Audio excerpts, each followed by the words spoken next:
Welcome back, Soul Survivor, to the Lucky Die. Previously, Pintor makes a bold move to save his parents, and Rhal takes the enemy for a walk. With Squash missing, Pintor unconscious, no information about the chalice, little to no chance of making it back through the traps easily, and left with only the exhausted Dathradi parents, Rhal has to make a decision about whether to call for help, or try to finish their mission alone. Will Rhal find talking with Pintor's family awkward? Is there anything he could do to help his friends? And with no one else taking the lead, what will Rhal do? I guess we're about to find out. Welcome back to the Lucky Die.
Next to you, you have two people that you barely know who are barely conscious, and you have an unconscious Pintor.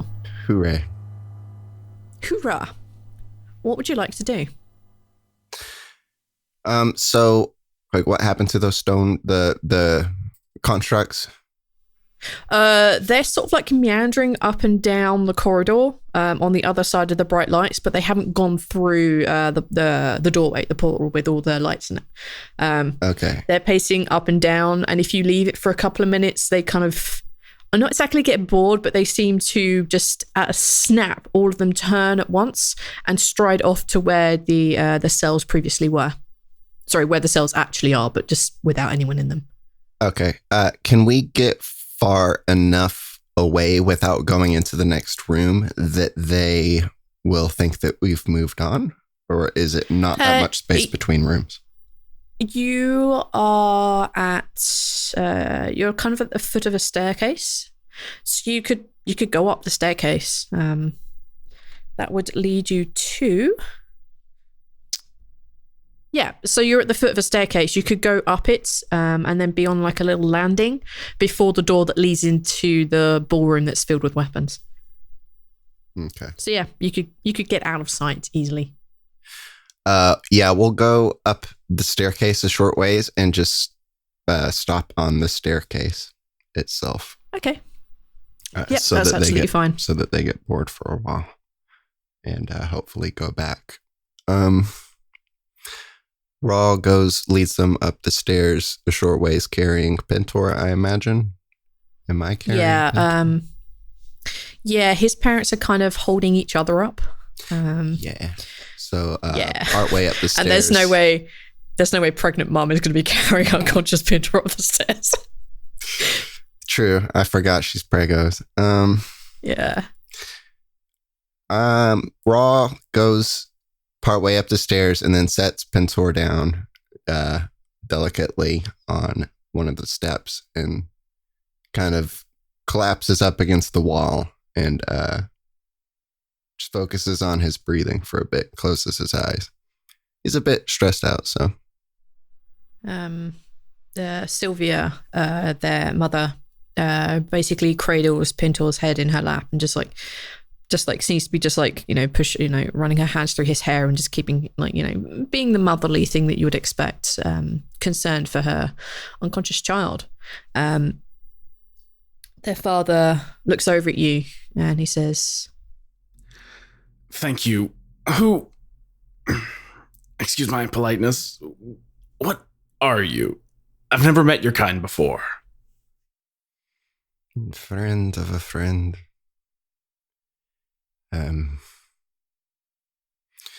Pintor came to get us to help. Who is us? The son that you put in jail. And Rhal kind of glances. He's not giving hateful looks or anything because he's still like 50-50 on what happened. Yeah. But he does like look over at the mom who is, watching over Pintor. I tell you what, give me an insight check, and I'll say that's the insight on both of them. That's fine.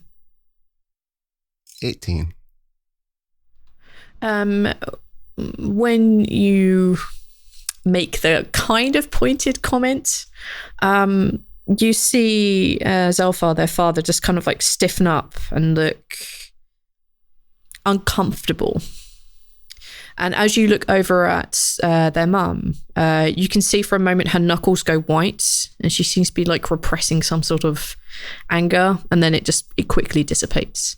He says, "Oh, my other son? Is he okay?" He is. Though I'm not sure he would be the same as you remember. Could not say. I did not know him back then. Would you like for him to be okay, or would you still like for him to be in jail? Of course. I want all of my children to be safe. He kind of like puts his hand to his to the side of his nose and his face, and kind of like wipes a bit of the blood away, almost for the first time realizing how badly injured he is. And he continues saying, Rhal wanders over and gives them his rations and whatever water canteen he has, and his bedroll, so they can have a comfortable place to sit, I guess. Yeah. And then journey back over to where he was originally sitting. It doesn't take them long. Zelfar very carefully lays down the bedroll, kind of struggles to lift Pintor onto it, and Sylvia goes with, and they eat and drink. And again, he looks up at you and thanks you. He says, I just wanted to protect him. There are people who would have killed him after what he did, and I never wanted that to be the case. He did not do that. At the party? It was not him. Well, who was it? Do you know what happened to him, how he was after that? Or did you just throw him in jail without asking many questions? he takes a long time to answer. And you can see that Sylvia is shooting him some not happy glances. And he says, finally, initially, I had planned to put him in jail before my sister was able to do anything more to him, and before Talvern found out and killed him. My plan was to always free him and get him out somehow, but I did too good of a job. I lost him for a while. Now, after all of that, I discovered that my sister has bigger plans for him, and whatever it is that she's done to him, forgive me, we need to be getting on. We need to be moving as soon as Pintor is up and around. Do you have anything to help him? We won't make it back to the rest of the rooms. We need to rest and hope that nothing comes. We need to send... We have others here.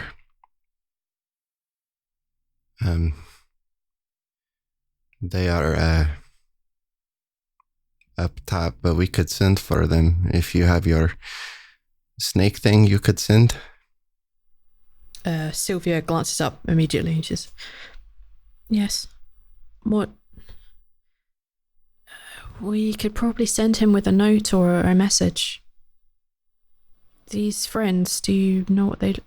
Could you describe them to him, or... Has snake? Nip seen them? Yes. Christopher Cantemir. You see her like whispering very quietly, lifting up her wrist, and the snake and she seem to have a very quiet conversation. You see its tongue flick out a little bit, and she opens her mouth, and you could almost swear that her tongue flicks a little bit in the manner of a snake, but you can't be 100% sure. She looks up at you and says, "What message? I'm sorry, it has to be short." Tell them things went bad and we are stuck. You have approximately 13 words left. Don't lie to the old man. Be careful. Be quiet. Is that enough? You have 3 words left if you want to use them. I love you. Okay, for that you can have inspiration. Okay. That's so fucking beautiful. I'm going to write down what I thought you said. Wow, I really wish I'd written this as you'd gone. I'll tell you what, make sure I get a copy of this before I have to play with the others again. A copy just not ends with "I love you." Oh.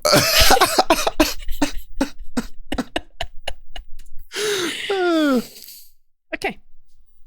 That's cool. That's cool. I had it written in my notes to write down what you say as you said it, but I got too excited. Okay. After you say that, she lifts her arm against the wall, and you see Nips turn into the same color as the wall and blend into it, unwrapping from her wrist and diving into the wall, and as far as you guys know, disappearing. It will find him soon. This Christopher is said to be... Well, I hope he's as good a friend as you are to Pintor, I guess. What do we do now? Well, we really need that cup. Cup? There's a chalice and Rhal nods back in the direction where they came. In the vault place. Zelfar's eyes go wide and he says, I had heard such a thing. We can't help you. We're too weak right now. If you gave us a few hours, we could go with you, but right now it's just not an option. No, I won't be able to make it back. And, I could go and look. But, I won't be sure that I could get it alone. We had another with us. I need to see something. Hold on. And Rhal is going to concentrate, close his eyes and concentrate, and try to do his go to the stalking thing again. And talk to Spectre. The one where you sit down and focus really hard on pulling your spirit to the other side. Yeah, Rhal saw Squash just go invisible, so he probably thinks Squash is just hanging out with Spectre, because that's what happens to Rhal when Rhal goes invisible. Yeah, it's not a bad assumption, I guess. Either way, Spectre needs to help me. Yeah, Spectre. yeah. Are you making a? Okay, so you're sitting down. You're focusing on getting yourself to the other side. Are you gonna try and say anything to help him or help you get there? Because as we discussed before, when you did trip to the other side, this isn't going to be an easy check because you're not supposed to be able to do this. So, Rhal will whisper, I need to ask a question, Spectre. And close his eyes and think about anything that can help him. He'll think about his little whale that he made, because that's like a physical thing that he knows where that is. So. Okay. I'll allow you to make the check with advantage. Woo! And then we'll see how that goes. It's a wisdom. It is, in fact, a wisdom check, yeah. Unless you could argue any skill that you think would help you in this particular moment. No. Let me open up your character sheet. And I have a look. performance and insight and stealth and acrobatics. Unless I try to sleight of hand my way there. No. Or do a backflip into the stalking plane. That won't help you either.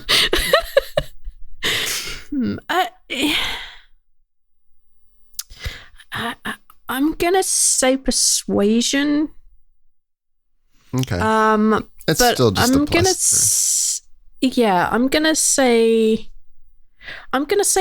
treat persuasion in this case as if you had proficiency, because it is your buddy and he has an interest in you and you have an interest in him and your friends. So in that case, 3 plus your proficiency, 4 is 7. Okay, so I'm gonna roll have a +7 to the performance roll. because it's the same number. Yeah, that's fine. That's absolutely fine. Wow. That's an 11. That's 11, even with Wow. advantage. Wow. Boy, yeah, that doesn't work, my Really friend. bad. That doesn't help, I'm afraid. Can I use my inspiration? Yes, you can. Okay. You have 1 inspiration left. Yes, that leaves me with 1 left. Sure. I don't want to use it, but god damn it. Okay, here we go. That's a 26. I accidentally made it with advantage, but the first roll was the 19 plus 7. I'll take it. We'll take it. It's that's absolutely fine. You pull yourself. You sit and focus on the stalking. You sit and focus on the spectre. You sit and focus on the question you need to ask very desperately. You think about the little whale that you made for him. And everything around you kind of slows down. You see the looks between the parents slow down. You see Pintor's breathing slow, even slower, even deeper. And as you look around, everything is weirdly sepia colored. And sort of like sitting on a step a couple above you is the spectre. Rhal gets excited. Spectre. Well, Hi. hi. You don't have squash. What's... He shakes his head. No, he's not here. Oh. Where? That's trapped there. And he points at the one which the colors are changing like really slowly. So the microsecond gap that is between the color changes are huge in this reality. It is like a different plane of existence.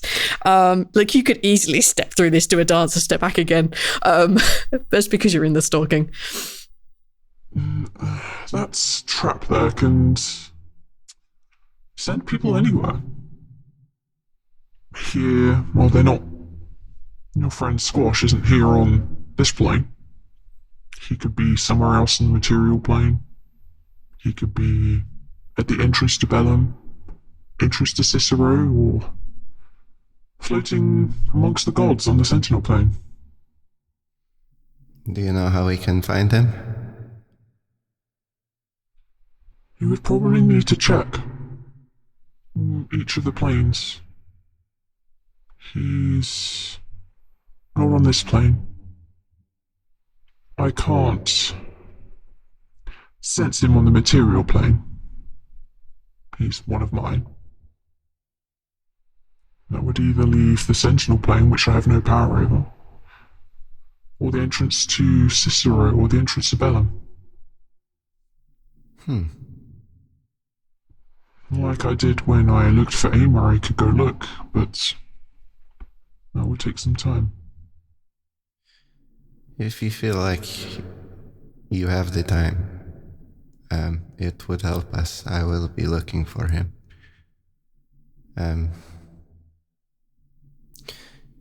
Emma mentioned before she died someone hurting me. Do you have any idea who she might have been talking about? I need you to roll a persuasion check for me. Okay. Natural 20. I do. Someone was going to hurt me? He nods slowly. And he says,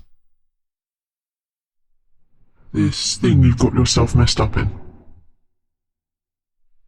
This thing with artifacts, relics. One of their orders was interested in you. A year or so ago when you got to Falsum. The cult of the broken-hearted. But why, I cannot say. I simply don't know. I was interested in you, but not so much that I neglected some of my other charges. Rhal chuckles. he kind of gives you like the side eye of like,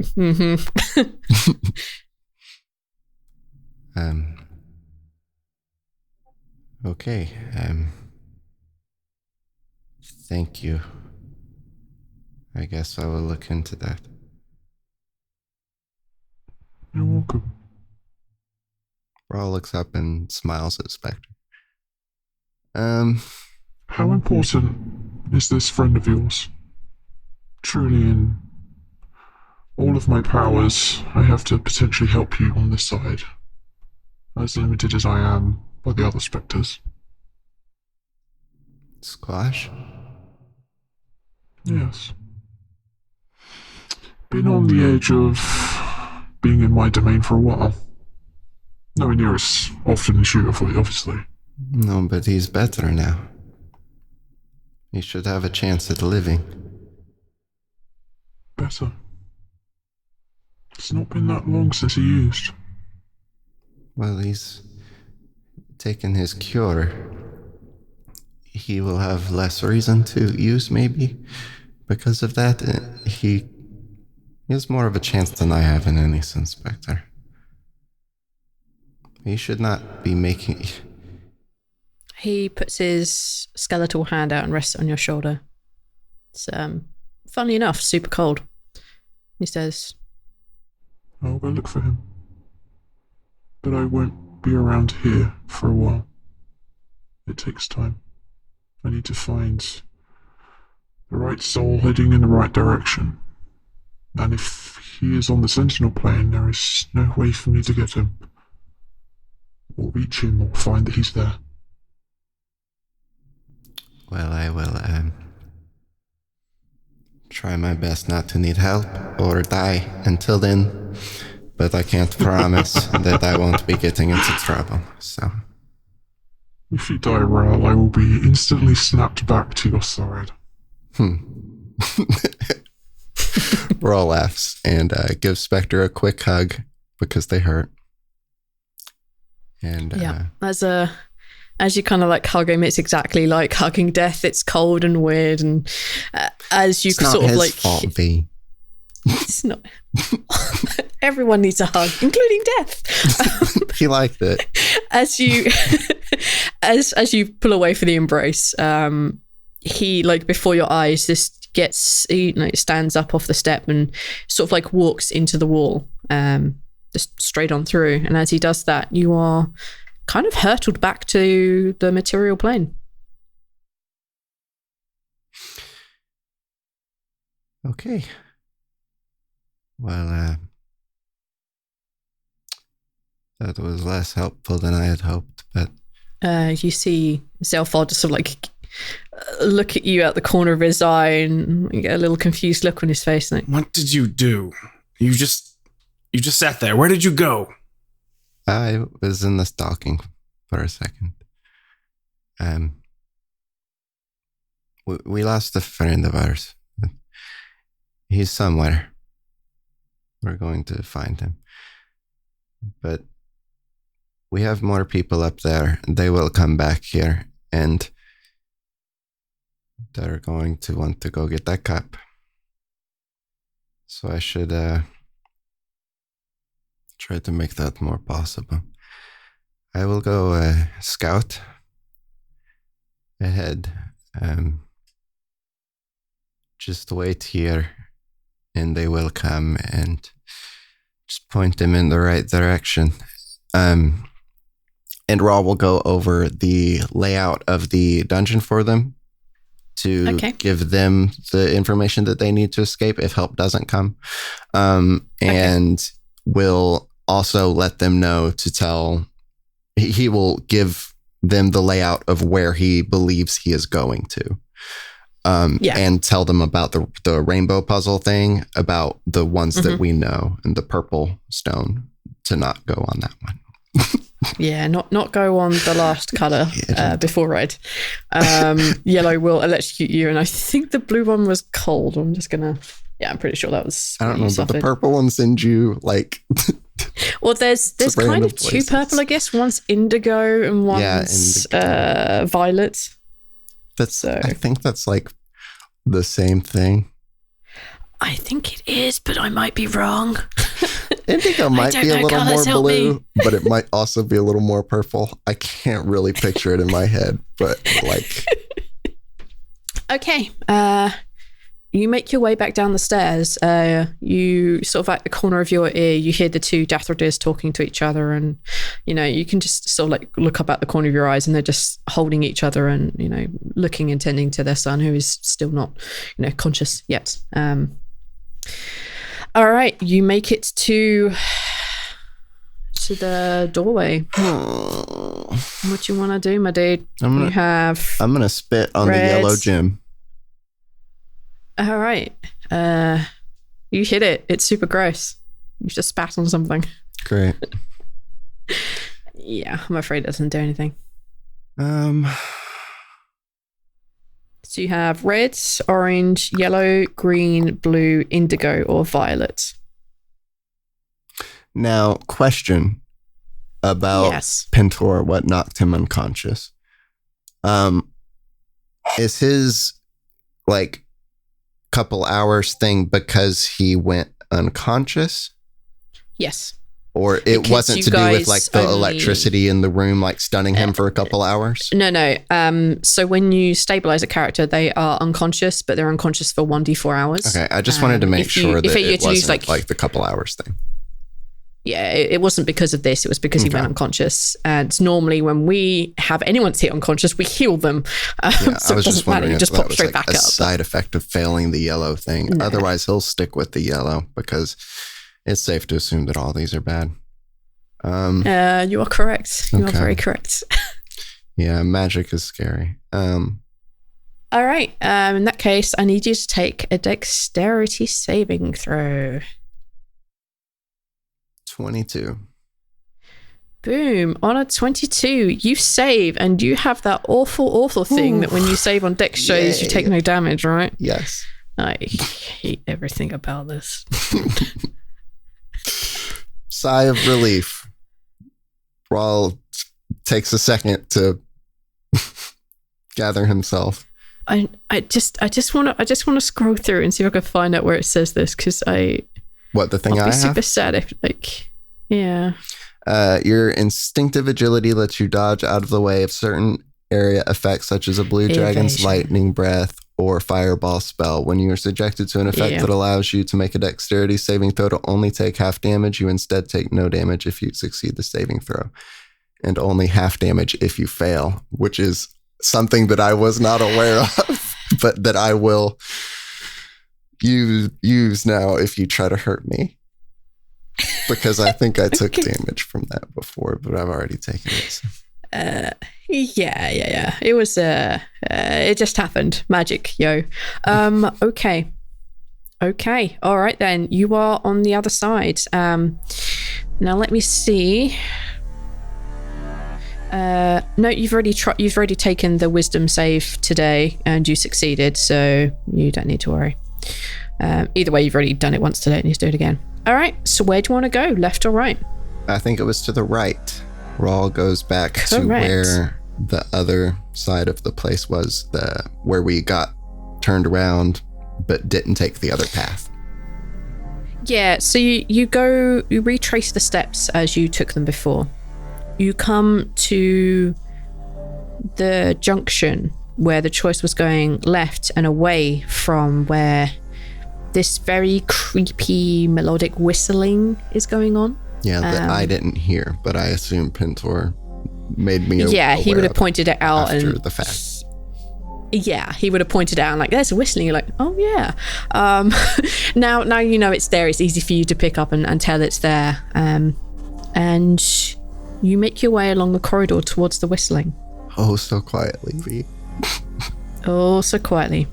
And going oh so quietly, I need you to make a stealth check for me. Oh. 25. I rolled a 16. Alright. Probably having learned something from Squash and Pintor. You had to be quiet, keep your tail off the floor, that kind of thing. V, this is why they called me Shadow Strike before I could actually do the shadow striking. That is true. That is true. You make your way along corridors that twist and turn. Now that you've taken this path, what looks like it should have been like a turning left or a turning right, it's not. It's just the way that the corridor turns. There's no branching off now. As you make your way closer and closer to this source of the whistling, this loud melody that is in the air, you come across one final junction. To the left, the corridor just goes on and turns out of sight. And to the right, at the end, you can see that there is kind of like a whitish glow. Let's see. You see, I just don't have abilities for these type of situations. I just have to go touch it and see if it hurts me. And if it does, then I have things. Okay. I'm not going to touch it. I'm going to get close.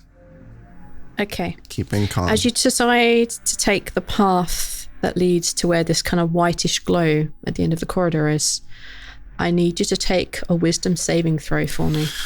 Gosh darn it. Gosh darn it. 12. A 12.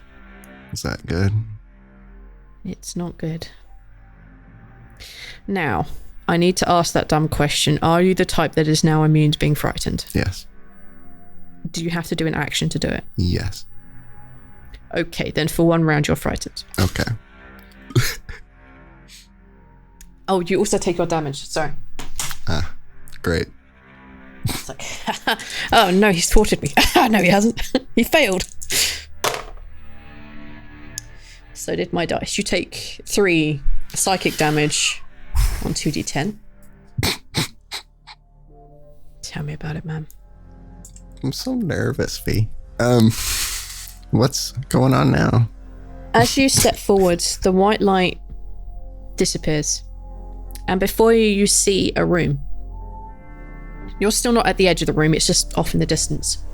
And you see on a pedestal, there is Ama.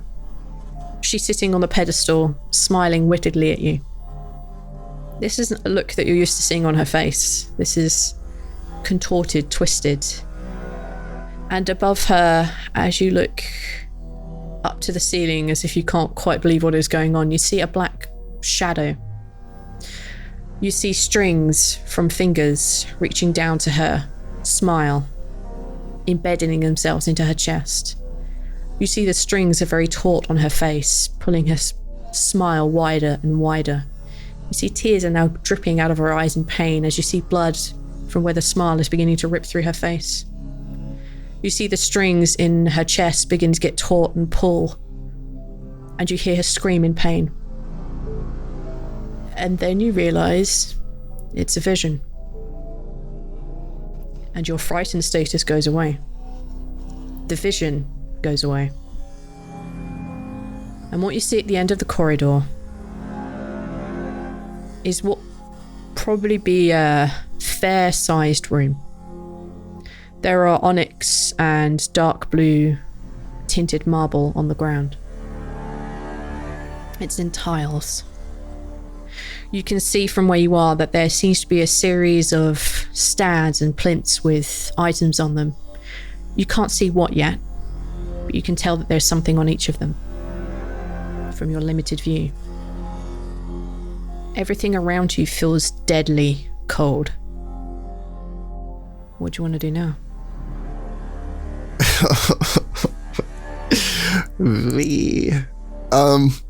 I'm going to... How close am I so far at this point? Let's say you are something like, I don't know, 100 feet out. I don't know distances, Neil. Okay, I'm going to get to the edge of the room the best that I can, being very sneaky and watching out for traps. I'm looking for entities. I'm looking to see if there is not just a bunch of objects, but what else might be in this room and get a clearer view of this room. A good plan. I need you to make 2 checks for me then. I need you to make a stealth check, and I also need you to make an investigation check. One is to get up this corridor sneakily, and the other one is to spot any traps along the corridor. Stealth check is a not natural 20, a dirty 20. Filthy 20. And investigation, right? Yes, please. 18. Which is pretty good for a +0. As you make your way down this corridor, 2 or 3 steps from the entrance to this room, you can see a telltale series of small puncture-like holes in the wall. And as you look down, a couple of paces before these holes in the wall, you see that the tile here is ever so slightly more raised than the others. I'm going to make a sneaky acrobatics, like hop, to go over it. You don't even... Yeah, you can sneakily put your leg over it and walk over this tile. With your filthy 20 sneak, you can do that without a problem. As you look inside this room, being super sneaky, in the corner, you can see that there is... I need to make sure I get this right. You can see that there is what looks like an incredibly beautiful human woman. She has wings and they're dark green. You can see her face. If she was animated, you would be able to tell that she is the one making the sound. But she seems to be just frozen at the moment, her mouth contorted in a whistling shape. You can also see in the other corner of this room, opposite from you, that there looks like a wispy looking man. He's carrying a short sword. The lower part of him is comprised of smoke. There aren't any legs, it's just smoke. The top half of him is comprised of what looks like a rib cage and some loose fitting clothing over the top. He wears on his head what looks like a crown. He's also carrying a short sword. I need you to make a perception check. This is not going to be easy. 11. You don't notice anything else about him. In this room, there are what looks like 3 kind of pedestal type things. Against the far wall between this beautiful statuesque woman and this bizarre, weird, wispy looking man, on the pedestal there is the chalice that you have seen in Squash's vision. On the left hand side there is what looks like a single white feather inside of a glass box. And on the right hand side there is a very tall, ornate, kind of light tea coloured vase with cracks filled with gold. with patterns and runes drawn upon it. It seems to be smoking slightly. Okay, V. Well, Yes. here's the thing. At the very first thing you described of all that crazy ass shit, the woman with wings whistling, Rhal was like, yeah, this is above my pay grade. The magic shit, I cannot do this alone. So he scouts the room and sneaks back because there's no way. All of this is bad. There's nothing good here. There is exactly zip that you want to deal with. No, this looks like some shit that Balance needs to get down here and look at, because there's a woman with green wings over there whistling, a man with smoke legs over there, and a bunch of magic shit that I shouldn't touch anyways, because we all know what happens. So I'm going to go back. Okay. Those don't look like nice people to talk to, and the things look like I shouldn't touch them. So that leaves zero things for Rhal to do. That's absolutely fine. I suspected as much, and I'm proud that you're making the decision not to try and Rambo solo this. There's so much bad in there, V. No. Okay. All right. Okay. You make your way back. I need you to make one more stealth check for me, please. Oh. 24. Yeah, no one's going to hear you. You hear like the clunk clunk off in the distance, but that's basically it. You make it back to the portal in and out again.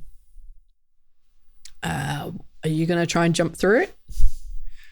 No, I'm going to wait on the other side. I'm going to whistle slightly to the parents. Okay.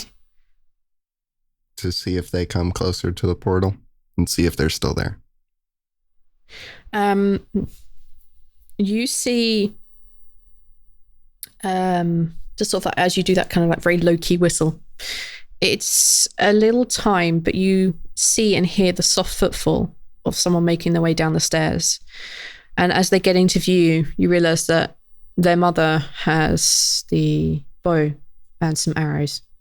And she's looking down at you, just ready to shoot in case anything gets too close. She sees you and smiles. Rhal waves. She makes her way down to the bottom and she says, "Did you have any luck?" Well, no bad luck.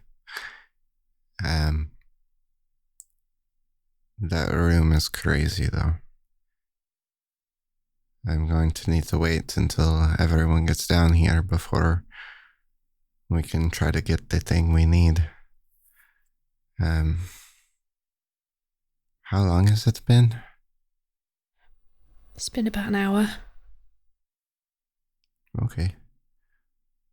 Well, I'm not really going to risk going through this crazy portal thing again. So, just holler if you guys need anything. And I will stay right here. Is there anything that I could help with? I've rested. I'm sort of back on my feet again. Raw things. Well, you know what? Hold on. Rhal is going to jump back through. Okay, I need you to make a dex save, please. Okay. 18. Eep. Okay. I assume you're going to try and jump back through and let yellow just in case. Yeah. Always on yellow. Yeah.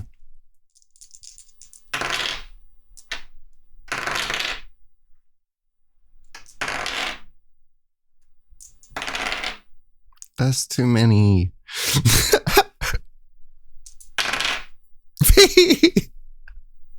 You would be taking 39 lightning damage. Oh my god. But you have your interesting, useful thing called evasion. So you'd be only taking 19 lightning damage. Oh. Ouch. Okay. Let me get my calculator. You have 27 hit points. Fuck. Okay. Rhal tries to keep himself calm after getting zapped and jumping through. She kind of like almost like half catches you as you jump through, and she kind of like puts her hand on your shoulder and like rubs like the top of your back a little bit in a very like motherly fashion. So, come on, let's get you upstairs. Let's get you settled. I should go back through and make it easy for them to get through the rooms. You mean back through those traps you were talking about? Yes, there's only one that you need to be sneaky. I can get through one for sure without falling in that pit. I don't really have a reason to lie to the old man. And I can start grabbing that key that's flying around. I don't think there's too much danger. I'll come up with you to the first room. Maybe I can see something that you don't. Not that I doubt Pintor or your ability or your friend. What was his name? She's walking with you up the steps, by the way. Squash. Squash. Is that a human name or a halfling name or a Halfling. gnome? She stops when she reaches Pintor and she looks down at him and looks at her husband. She says, Rhal and I are just going to go upstairs and have a look about. You stay here. And he sort of looks at her. You can see that his wounds have begun to heal over a little. His short rest. He's begun to recuperate some damage. It's not going well for him, but he's recouping something. He stands up and hugs her and tells her to be safe. And she follows you up the stairs. All right, now you're up on the entrance to this horrible ballroom filled with a cloud of weapons. I need you to make a perception check for me, please. Okay. Oh, 7. A 7. Well, that gets you nothing. So I'm glad this is why I sent the other character with you, just in case. So let's give you guys another chance. She is a ranger, so her perception is usually pretty good. It is not. Oh. Let me check, though, because she may actually have enough to pass this. Perception check isn't high. As you guys reach the landing to where the door is into this room, she grabs your shoulder and she points to the back of the door. She swings it closed just a little bit, and you can see that there is some writing on the back. It's in Elvish, which I assume... No, I don't read Elvish. Okay. And she says, this inscription, it says the pathway back isn't necessarily as easy as it may seem. It says, keys are your friend. Be silent in the room. Yeah, it just mentions that you need a key. There should be one in the ballroom somewhere. That's what it says. A key and...